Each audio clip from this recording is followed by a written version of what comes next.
How to set up email signature on iPhone. To get started, first of all go ahead and open up the Settings application on your phone. Once you're here, scroll down to the end and tap on Apps. You can view all your phone apps over here. Scroll down the main list of settings until you find and tap on Mail. On this page, you can manage your email accounts, notifications, and how messages are composed. Scroll down towards the bottom of the page until you find the Composing section. Tap on the Signature option to proceed. You will see the default signature, sent from my iPhone. You can delete this text and type in the new signature that you would like to be automatically added to your emails.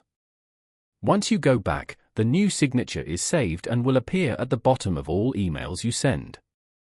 Following these steps, you can easily set up an email signature on an iPhone. Thank you for watching. Please leave a like if this tutorial helped you, or leave a comment below if you have any questions related to the video.